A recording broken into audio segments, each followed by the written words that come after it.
चलिए नमस्कार दोस्तों। आज के वीडियो में हम देखेंगे कि विस्मृति के प्रकार क्या हैं और विस्मृति के कारण क्या हैं। तो विस्मृति के प्रकार में देखेंगे कि पहला होता है सक्रिय विस्मृति। सक्रिय विस्मृति। अब देखेंगे कि सक्रिय विस्मृति किसको कहते क्या है। तो सक्रिय विस्मृति, इसमें व्यक्ति स्वयं किसी बात को भूलने का प्रयत्न करके उसे भुला देता है। और दूसरा हमारा है निष्क्रिय विस्मृति। निष्क्रिय विस्मृति। निष्क्रिय विस्मृति क्या होता है, अब देखेंगे कि इसमें व्यक्ति बिना प्रयास किए ही भूल जाता है। अब आगे हम देखेंगे कि विस्मृति के कारण क्या हैं। विस्मृति के कारण क्या क्या हैं। विस्मृति के कारण में पहला पॉइंट आता है शिक्षार्थी का स्वास्थ्य। शिक्षार्थी का स्वास्थ्य, यानी कि विस्मृति का कारण क्या बनता है, उसका पहला पॉइंट है शिक्षार्थी का स्वास्थ्य। अब इसका एक्सप्लेनेशन भी देखेंगे कि विस्मरण की मात्रा शिक्षार्थी के स्वास्थ्य द्वारा प्रभावित होती है। यदि शिक्षार्थी प्रायः रोगग्रस्त रहता है तब विस्मरण की दर अधिक होती है, जिसका परिणाम यह होता है कि वह किसी पाठ के सीखने से उत्पन्न स्मृति चिन्हों को अधिक समय तक रख नहीं पाता। फलस्वरूप वह सीखे गए विषयों को जल्द ही भूल जाता है। वहीं स्वास्थ्य ठीक रहने पर उनमें स्मृति चिन्हों को धारण करने की क्षमता अधिक होती है। अब दूसरा देखेंगे, दूसरा पॉइंट विस्मृति का कारण का दूसरा पॉइंट क्या होता है, वो देखेंगे मानसिक वृत्ति। मानसिक वृत्ति। अब हम देखेंगे कि मानसिक वृत्ति जो कि विस्मृति के कारण है, उसका एक्सप्लेनेशन भी करेंगे। मानसिक वृत्ति या प्रत्याशा से भी विस्मरण की मात्रा प्रभावित होती है।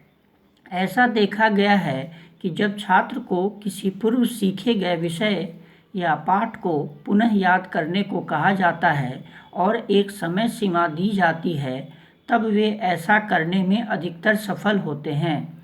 लेकिन जब शिक्षार्थी को पुनः स्मरण करने के लिए समय न के बराबर दिया जाए या अचानक ही कहा जाए या कब कहा जाए जब इसकी मानसिक वृत्ति वैसा करने की नहीं है, तब उसे पुनः स्मरण करने में समस्या आती है, क्योंकि उसे इन बातों के लिए प्रत्याशा नहीं रहती। अतः यहाँ विस्मरण की मात्रा अधिक बढ़ जाती है। अब तीसरा पॉइंट देखेंगे।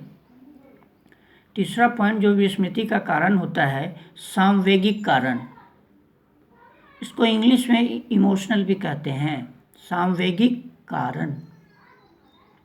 सांवेगिक कारण का एक्सप्लेनेशन भी देखेंगे कि विस्मरण क्यों होता है। सीखे गए विषय को पुनः स्मरण करते समय छात्र की सांवेगिक स्थिति का भी प्रभाव पड़ता है। यदि शिक्षार्थी उस समय किसी कारण अधिक चिंतित, डरा हुआ या घबराया हुआ है, तो स्वभावतः वह पुनः विस्मरण करने में सक्षम नहीं हो पाता है और विस्मरण की मात्रा बढ़ जाती है। चौथा पॉइंट देखेंगे। चौथा पॉइंट हमारा है अभिप्रेरणात्मक कारक। ये भी विस्मृति का कारण होता है। अभिप्रेरणात्मक कारक।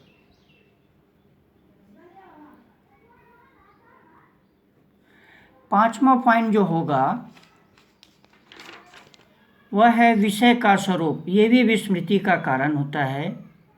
विषय का स्वरूप, ये भी विस्मृति का कारण होता है। 6 पॉइंट है सीखने की मात्रा। सीखने की मात्रा, ये भी विस्मृति का कारण है। 7वां पॉइंट जो होता है वो सीखने की विधि। सीखने की विधि, ये भी विस्मृति का कारण होता है। अतः विस्मृति के कारण क्या क्या होते हैं। पहला पॉइंट शिक्षार्थी का स्वास्थ्य, दूसरा मानसिक वृत्ति, तीसरा सांवेगिक कारण, चौथा अभिप्रेरणात्मक कारक, 5वां विषय का स्वरूप, 6ठा सीखने की मात्रा, 7वां सीखने की वृद्धि। जहाँ तक मैंने एक्सप्लेन कर दिया है वहीं तक आज के वीडियो के माध्यम से, आगे के लिए हम कल इसको और एक्सप्लेन करेंगे।